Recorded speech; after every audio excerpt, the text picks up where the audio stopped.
Assalamualaikum warahmatullahi wabarakatuh. Innal hamdalillah nahmaduhu wa nasta'inuhu wa nastaghfiruh wa na'udzu billahi min shururi anfusina wa min sayyiati a'malina. Man yahdihillahu fala mudilla lahu wa man yudlilhu fala hadiya lahu. Asyhadu an la ilaha illallah wahdahu la syarika lah wa asyhadu anna Muhammadan abdullahi wa rasulullah. Allahumma salli ala Muhammadin wa ala alihi wa ashabihi wa man tabi'ahum bi ihsan ila yaumiddin wa ba'du. Kita lanjutkan pembahasan kita dari kitab Berdoa Sesuai dengan Sunnah, atau dalam kitab aslinya Ad-Du'a mafhumuhu ahkamuhu akhta'un taqa'un fihi, ditulis oleh Muhammad Ibnu Ibrahim Al-Hamud hafizahullah ta'ala, pada pasal tempat dan waktu dikabulkannya doa, poin yang ke-28. Da'watul mazlum, doa akan dikabulkan dari orang yang didolimi. Kama fi qauli alaihi salatu wassalam, sebagaimana sabda Rasulullah sallallahu alaihi wasallam li Mu'adz bin Jabal radhiyallahu taala anhu indama ba'asahu ilal Yamani, ketika Nabi mengatakan kepada Mu'adz tatkala beliau diutus untuk berdakwah ke negeri Yaman. Di antara ucapan Nabi kepada beliau, wattaqi da'watal mazlum, takutlah engkau dengan doanya orang yang terzalimi. Fa innahu laisa bainaha wa bainallahi hijabun, karena sesungguhnya antara orang yang dizalimi dengan Allah Ta'ala doanya tidak ada pembatas. Maksudnya tidak ada hijab, yakni dikabulkan oleh Allah Subhanahu wa taala. Rawahul Bukhari fi kitabiz zakat bab akhdus sadaqati minal aghniya, wa rawahul Muslim fi kitabil iman babud du'a ila syahadataini wa syara'il Islam. Hadis ini riwayat Imam Bukhari dan juga riwayat oleh Imam Muslim. Wa qauluhu alaihi salatu wassalam, dan juga sabda Nabi yang lainnya, da'watul mazlumi mustajabah, doanya orang yang terdolimi itu pasti diijabah. Wa in kana fajiran fafujuruhu ala nafsihi, sekalipun yang berdoa itu orang yang berbuat dosa, kalau dia didolimi, kefajirannya itu kembali kepada dirinya, tapi doanya akan dikabulkan oleh Allah Azza wa Jalla. Mendolimi siapapun dari hamba Allah, jika dia berdoa tidak ada hijab antara orang itu dengan Allah Azza wa Jalla. Wa syawaidu ala ijabati da'watil mazlum la takadu tukhsaru, wa minha ma jaa fi qissati Sa'd ibn Abi Waqqas. Banyak bukti yang menunjukkan doa orang yang dizalimi itu diijabah. Enggak mungkin disebutkan dengan batasan-batasan yang ada pada hari ini. Tapi di antaranya kisah Sa'd bin Abi Waqqas radhiyallahu anhu ma'a ahli Kufah, ketika beliau difitnah oleh ahli Kufah. Syaqauhu ila Umar bin Khattab, ahli Kufah mengadukan Sa'd bin Abi Waqqas ini kepada Amirul Mukminin Umar bin Khattab. Qala Abu Awana wa jama'atun haddatsana Abdul Malik ibn Amir an Jabir ibn Samurah qala syaka ahlul Kufah Sa'dan ila Umara. Kata Abu Awana dan sekelompok para ulama yang lainnya telah bercerita kepada kami Abdul Malik ibnu Amir dari Jabir ibn Samurah, ia berkata ahlul Kufah mengadukan Sa'ad kepada Umar bin Khattab radhiyallahu ta'ala. Faqalu, kata ahlul Kufah, innahu la yuhsinu ayyusalli, orang ini yaitu Sa'ad kalau salat dia enggak bagus. Faqala Sa'ad, kata Sa'ad, amma ana fa inni kuntu usalli bihim salata Rasulillah sallallahu alaihi wasallam, adapun aku wahai Amirul Mukminin, sungguh aku salat itu dengan mereka mencontohkan seperti salatnya Rasulullah SAW. Kata beliau, salatai al-ashiyya la akhrumu minha arkudu fil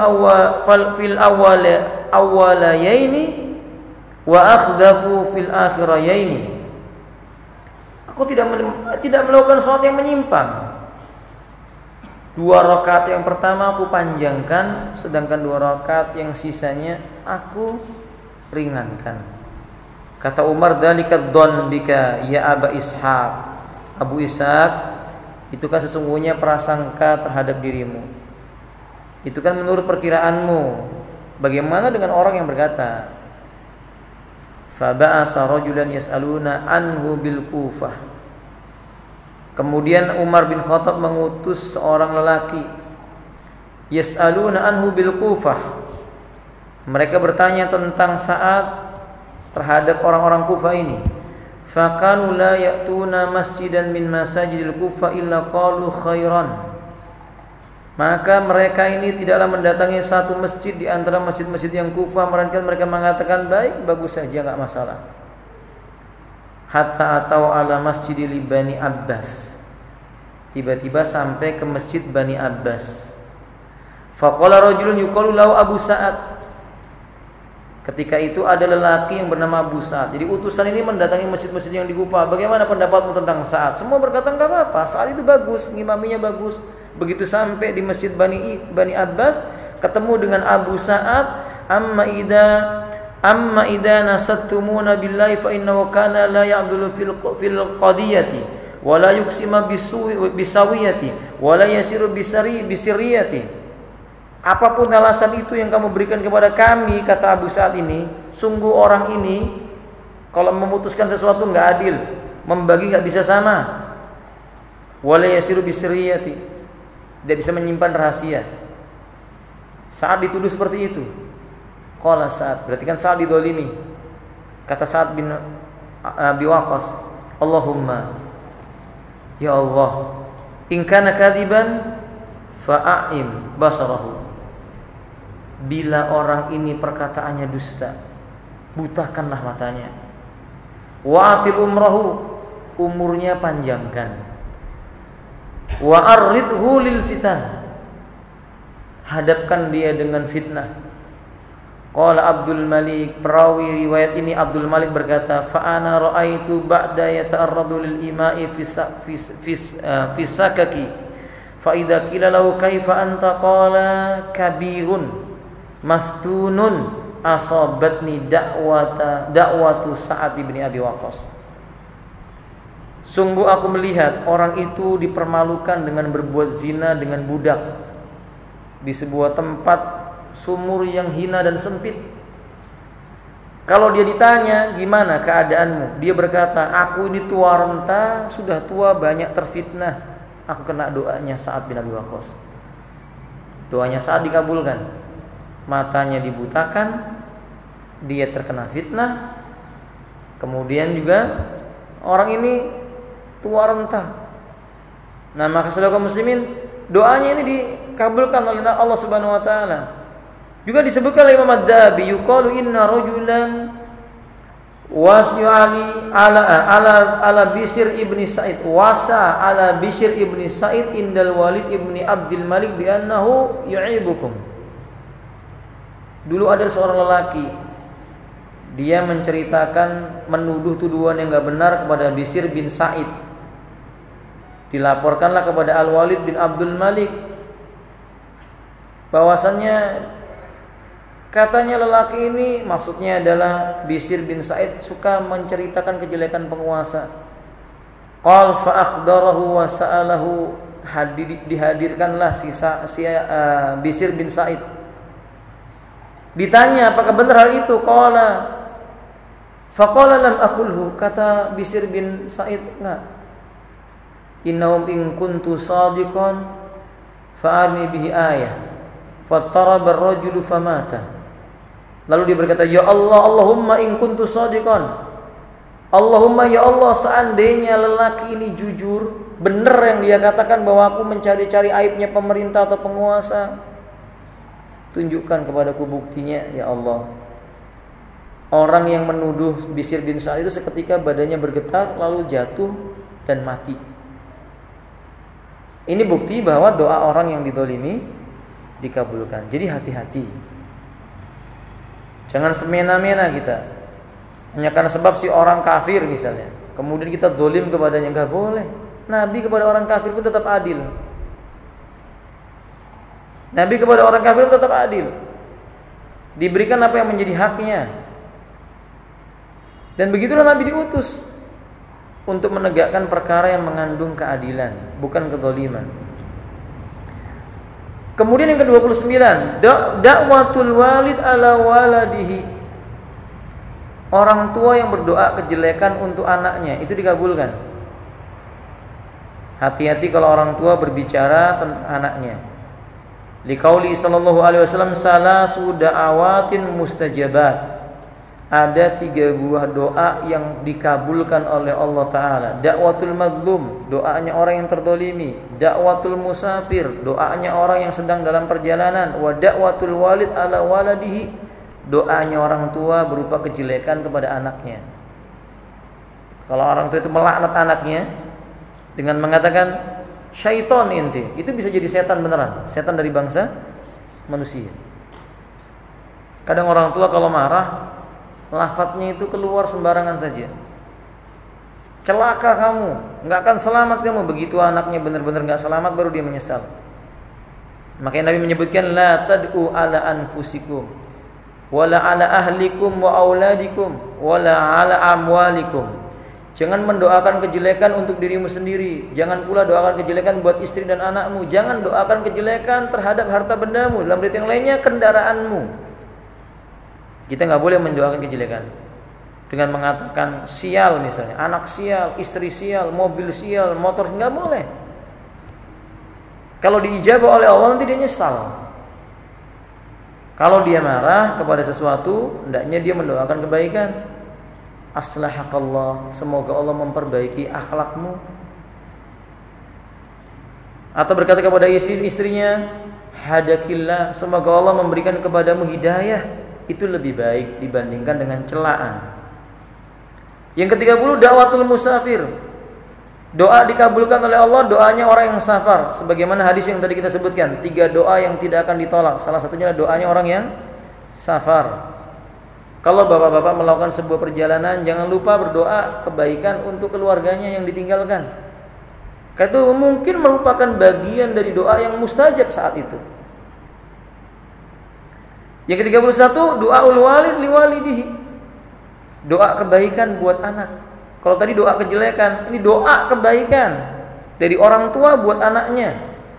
Kama qala alaihi salatu wasallam, salasu da'awatin la turaddu. 3 doa yang tidak akan ditolak oleh Allah Ta'ala. Dakwatul walid liwalidihi, doanya seorang ayah atau ibu berupa kebaikan buat anak keturunannya. Bapak-bapak harus sering membaca doa ini. Allahumma ij'alni min muqimis shalah wa dzurriyyati wa abna'i min muqimis shalah. Ya Allah, jadikan aku orang yang menegakkan salat, anak cucuku pun menjadi orang-orang yang menegakkan salat. Ini penting ikhwan. Karena kita hidup di satu zaman semakin lama semakin jauh dari ajaran Islam, fitnahnya makin banyak. Kadang kita enggan mengucapkan, ya Allah, jadikan anak-anakku orang yang menegakkan salat, jadikan cucu keturunanku semua yang menegakkan salat.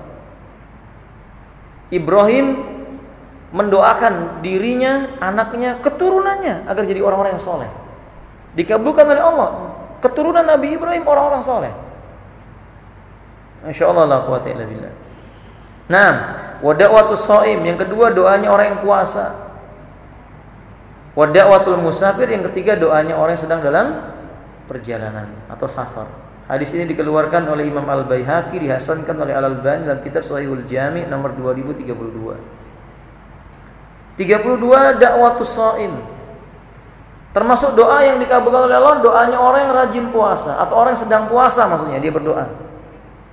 Dalilnya yang tadi kita sebutkan. Maka kalau kita berpuasa, baik sunnah maupun wajib, usahakan pergunakan sebanyak mungkin hati dan lisan kita untuk meminta kepada Allah kebaikan. Tapi sayang, kebanyakan orang itu kalau puasa kebanyakannya apa? Tidur. Dia enggan menggunakan waktu yang mustajab itu untuk meminta kepada Allah. 33, du'aul waladi salih liwalidayhi. Ini juga penting. Doanya anak yang soleh untuk kedua orang tuanya, baik ketika orang tuanya masih hidup atau sudah meninggal dunia. Ingat, simpanan terbaik bagi manusia salah satunya adalah anak soleh. Kalau kita diberi oleh Allah anak soleh, ikhwan, kemudian Allah nggak memberi kita harta dunia yang banyak dan gemerlap, ini nggak diberikan oleh Allah kepada kita. Kita punya anak soleh saja, kita bisa makan sehari makan, mungkin sehari tidak, sehari lagi makan, mungkin sehari tidak, atau makan sehari cuma sekali. Itu lebih baik, cukup buat kita, dibandingkan ketika kita memiliki harta yang banyak lalu anak-anaknya tidak ada yang soleh. Itu musibah. Umar menyebutkan, "Lau ma'atallahu ta'ala alaina illa waladan salihan min kunuzi hadid dunya lakafatna." Cukup buat kita kalau seandainya Allah tidak memberi kepada kita dari hiasan-hiasan dunia ini kecuali satu orang anak soleh, itu sudah cukup.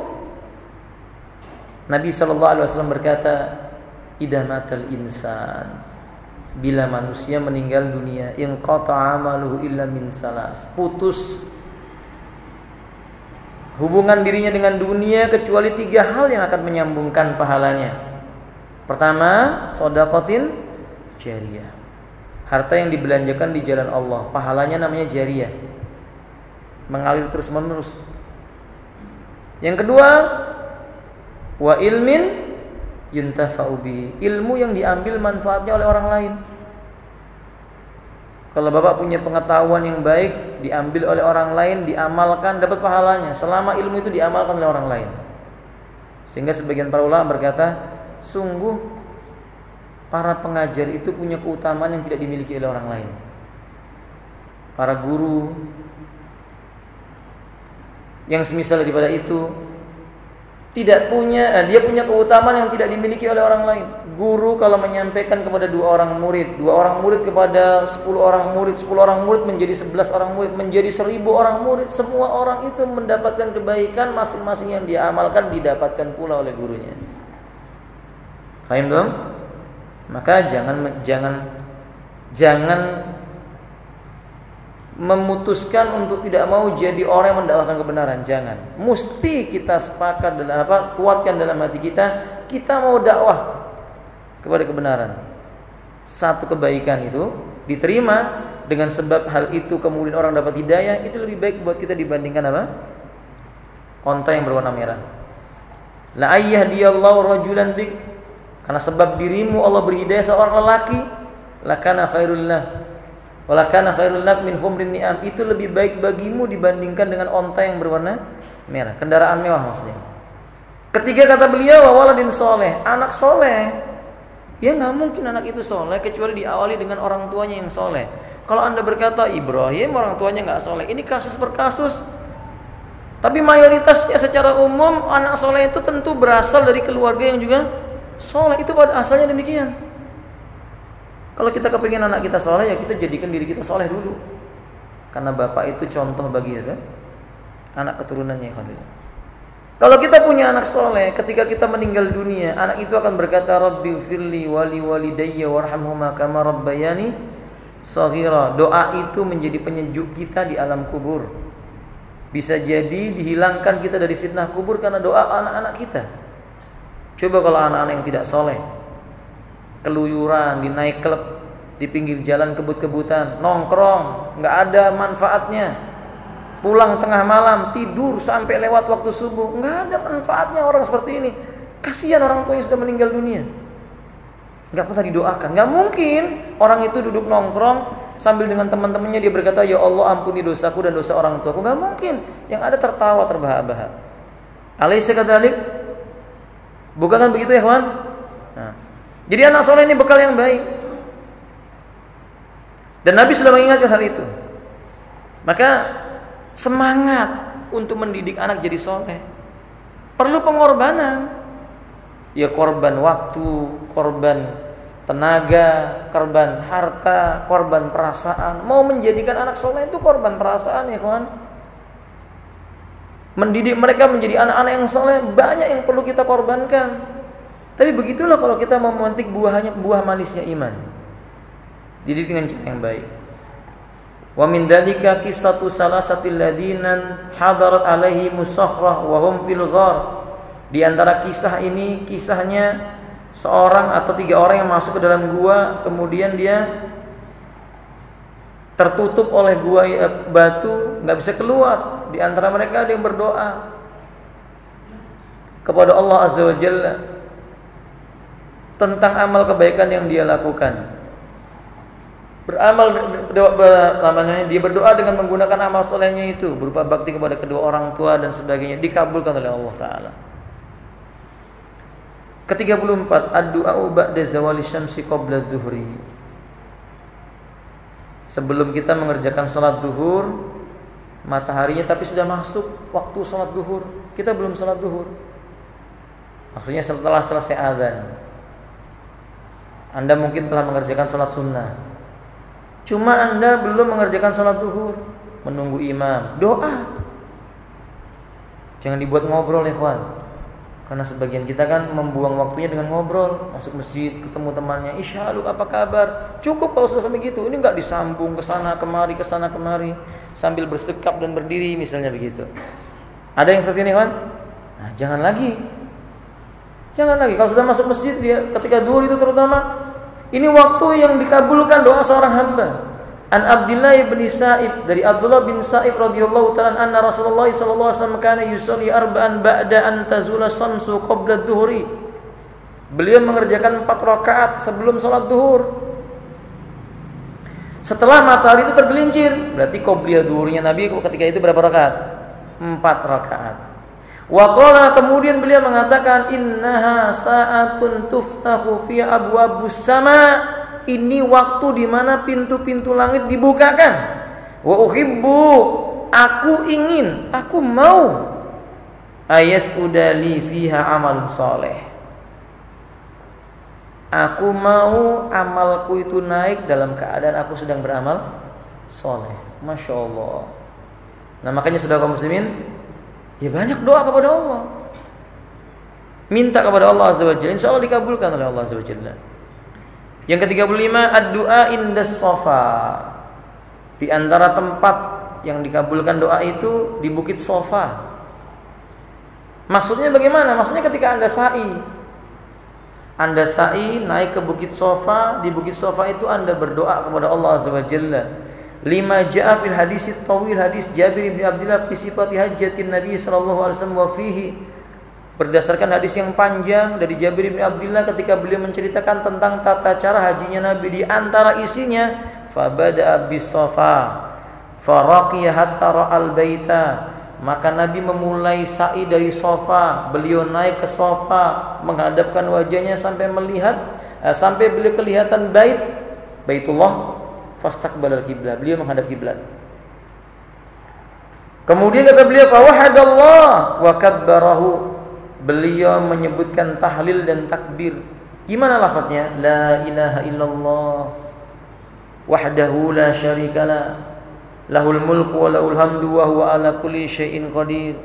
La ilaha illallah wahdah anjaza wa'dah wa nasara abdah wa hazamal ahzaba wahdah. Kemudian Nabi berdoa sambil mengangkat tangan. Dalam riwayat yang lain kelihatan ketiaknya, berarti tangannya diangkat lebar begini, enggak tinggi begini enggak. Kalau ini doa istisqa. Paham? Boleh angkat demikian, kelihatan ketiaknya berwarna putih.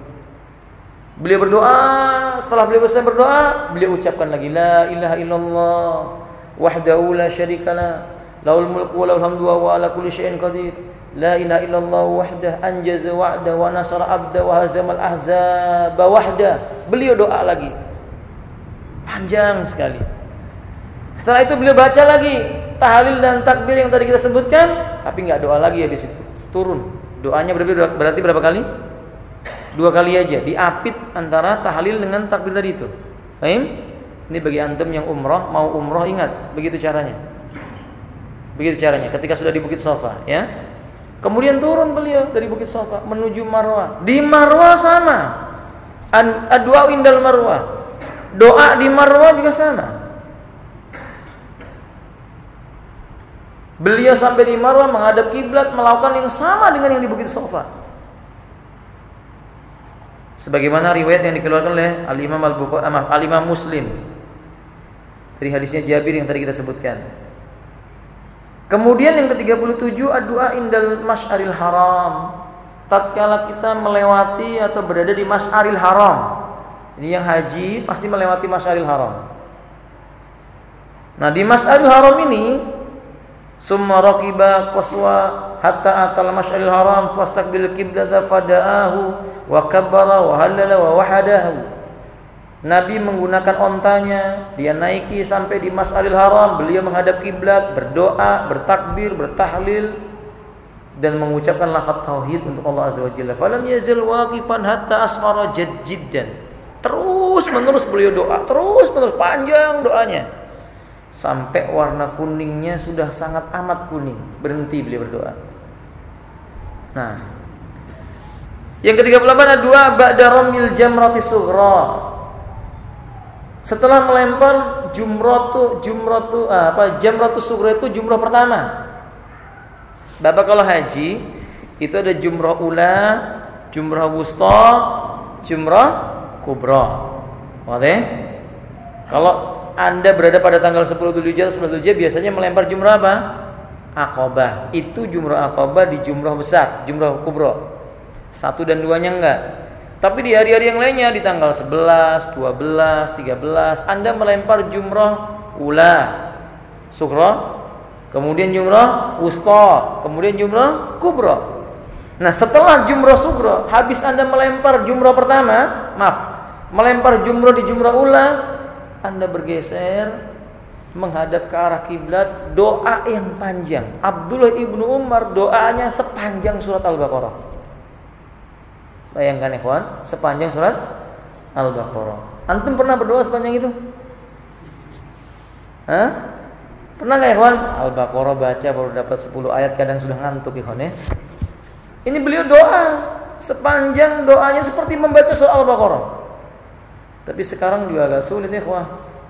Di musim haji di tanggal 11 di waktu-waktu yang tertentu itu padatnya luar biasa. Anda doa baru dapat 5 menit sudah didorong orang. Suruh gantian karena banyaknya orang gitu ya. Tapi yang jelas sunahnya begitu, itu tempat yang mustajab. Jadi jangan sia-siakan. Maksudnya jangan gunakan untuk sibuk cari kerikil untuk melempar batu di jumrah yang berikutnya. Jangan. Doa konsentrasi menghadap ke arah kiblat, bukan menghadap jumrah, tapi menghadap arah kiblat. Nah, kadzalika ikhwati rahimanillah. Kemudian sama di jumrah wusta juga. Habis melempar jumrah wusta, doa kepada Allah SWT. Sudah habis melempar jumrah kubra, sudah pergi, enggak doa lagi, langsung meninggalkan. Lempar jumrah, tunggu hari yang berikutnya. Kemudian doa berikutnya adalah doaul ghazi fi sabilillah. Tentang dalilnya antum baca sendiri dalam buku yang sudah ada itu.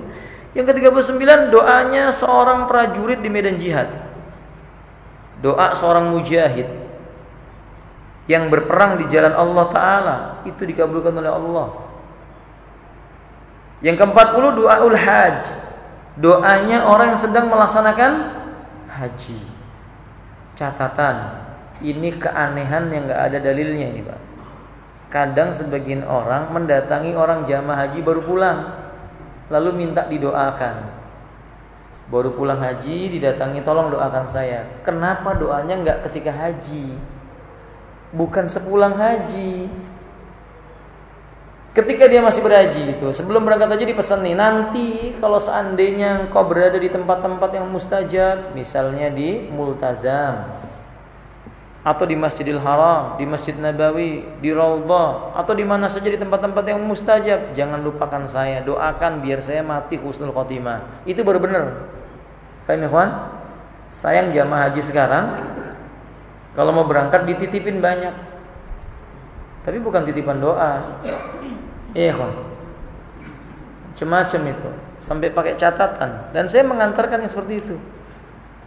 Belum selesai Pak, belum, masih ada 3 lagi pesanan si fulan Ustaz. Masya Allah. Zikirnya itu zikir mall. Nah, baju A, baju B, baju C, jangan begitu. Itu nggak baik ya. Kalau haji sibukkan dengan zikir dan doa. Bukan berarti tidak boleh belanja, yang wajar lah. Jangan habiskan waktunya untuk cuma beli baju. Kalau beli baju di Indonesia juga ada. Sama-sama baju. Maksudnya beda Ustaz dari Saudi. Yang di Saudi itu buatan Vietnam, Cina. Antum beli di Saudi untuk apa begitu? Malah ada buatan Banjarmasin dibeli oleh orang Balikpapan, dibawa pulang ke Balikpapan. Tas itu, tas yang ada tulisan Mekah, itu buatan orang Banjarmasin. Dibelinya di Mekah, dibawa ke, itu kan sia-sia. Wadah ya, antum jangan lakukan itu ya. Kalau umrah atau haji sibukkan untuk beribadah kepada Allah Subhanahu wa taala. Yang ke-41, doaul mu'tamir. Doanya orang yang umrah. Wa yadullu ala ma madha qaul ta'ala al-ghazi fi sabilillah wal haji wal mu'tamir. Yani wafadallahu du'aahum fa'ajabuhu wa sa'aluhu fa'atahum. Doa orang yang berperang di jalan Allah, doa orang yang berhaji, doa orang yang berumrah, Allah akan tunaikan apa yang dia minta. Ketika berdoa Allah akan jawab, ketika dia meminta Allah akan beri. Bapak-bapak kalau umrah jangan menyesal dengan uang yang sudah dikeluarkan. Udah umrah keluar uangnya cukup besar, misalnya jual motor misalnya begitu, nggak usah takut. Nanti Anda sudah ada di tempat-tempat yang mulia, minta sama Allah, ya Allah, aku berumrah dengan menjual motorku, gantikan yang lebih baik. Diganti oleh Allah, insya Allah. Oke? Tapi nggak boleh berumrah berniat dapat apa? Berumrah niatnya dapat ganti, nggak boleh. Nggak boleh saya niat umrah jual motor, mudah-mudahan besok ganti pesawat gitu kan. Ya nggak boleh itu. Karena ibadah mengharapkan penggantian dunia. Allah akan beri, tapi di hari kiamat dia nggak dapat apa-apa. Tapi kalau ketika kita berdoa ibadah, tiba-tiba dalam ibadah kita itu kita berdoa minta perkara yang berkaitan dengan dunia, nggak dilarang. Jangan sampai doanya, jangan sampai ibadahnya niatnya karena apa? Dunia, itu maksudnya. Ke-42, ad-du'a indal marid. Doa ketika orang sedang sakit. Ummu Salamah radhiyallahu anha berkata, qala Rasulullah sallallahu alaihi wasallam, idza hadartumul marid faqulu khaira. Bila datang penyakit menjumpai kalian, ucapkanlah dengan kebaikan-kebaikan. Fa innal malaikata yu'minuna ala ma taqulun. Atau bila kamu datang menjumpai orang yang sakit, maka ucapkanlah kebaikan-kebaikan. Sesungguhnya malaikat itu mengaminkan doa kalian, mengaminkan atas apa yang kalian ucapkan. Qalat, kata Ummu Salamah, falamma mata Abu Salamah, ketika Abu Salamah itu meninggal dunia, ataitu Rasulullah sallallahu alaihi wasallam faqultu. Ataitu Rasulullah sallallahu alaihi wasallam faqultu. Aku datangi Nabi dan aku berkata, inna Abu Salamah qad mata. Abu Salamah telah meninggal dunia. Qala li quli Allahumma ighfirli wa lahu. Baca doa, ya Allah, ampuni aku dan ampuni Abu Salamah. Wa aqibni minhu aqibah hasanah. Ganti untukku kebaikan atau yang lebih baik.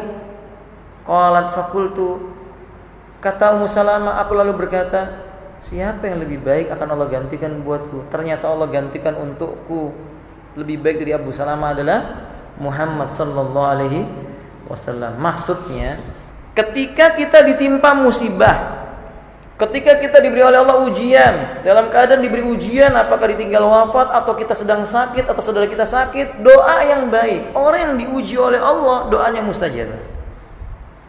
Faham ya akhwati? Jangan berkeluh kesah. Karena sebagian orang ketika ditimpa musibah, penyakit, keluh kesah saja. Ya Allah, bukankah aku ini hambamu? Aku juga sholat, aku sedekah. Kok tidak engkau sembuhkan penyakitku ini? Naudzubillah. Naudzubillah orang seperti ini. Padahal dia tidak tahu, kalau seandainya dia menyadari, ternyata kadang-kadang penyakit itu lebih baik bagi dirinya. Kenapa? Karena menghapuskan dosa. Terakhir kemudian kita tanya jawab, ad-du'a inda ta'aram minal laili.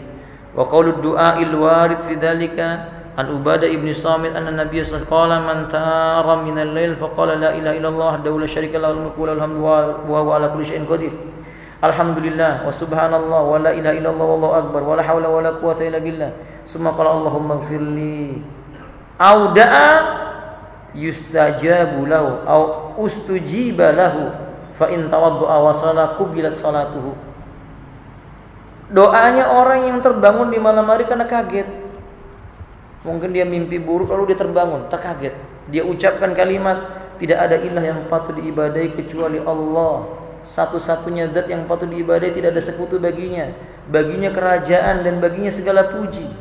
Dan atas segala sesuatu dia itu maha berkuasa. Segala puji bagi Allah, maha suci Allah. Tidak ada ilah kecuali Allah. Allah itu maha besar. Tidak ada kekuatan dan daya kecuali bersama dengan Allah. Kemudian dia berkata, Allahumma gfirli, ya Allah ampuni aku. Atau dia doa apa saja yang dia mau, dikabulkan oleh Allah. Kalau dia wudhu kemudian sholat, sholatnya diterima oleh Allah. Masya Allah. Nah, ini penting kalau udah bangun tengah malam, sholat.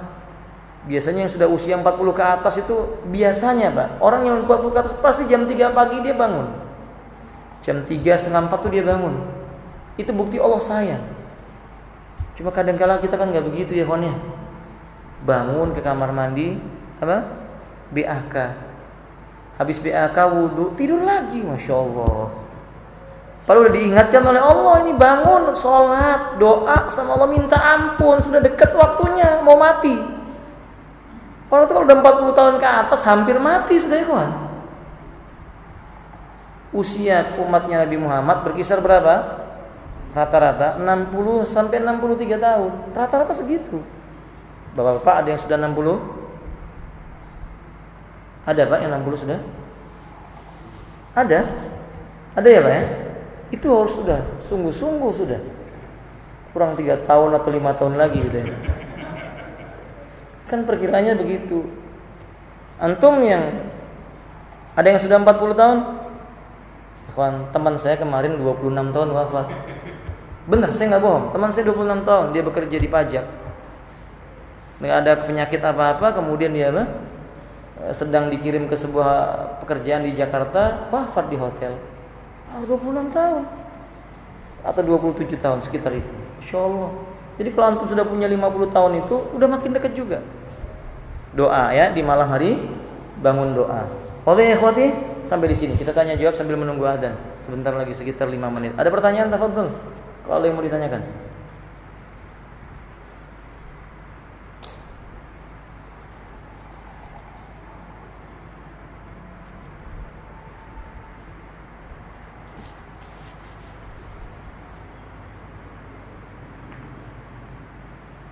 Khas? Baik, kalau memang tidak ada, alhamdulillah itu lebih baik. Kita cukupkan sampai di sini. Semoga yang sedikit ini bermanfaat. Apabila ada salahnya, maka saya mohon dimaafkan dan mohon dinasihati. Wa akhiru da'wana alhamdulillahirabbil alamin wa subhanakallahumma wa bihamdika asyhadu an la ilaha illa anta astaghfiruka wa atubu ilaik. Assalamualaikum warahmatullahi wabarakatuh.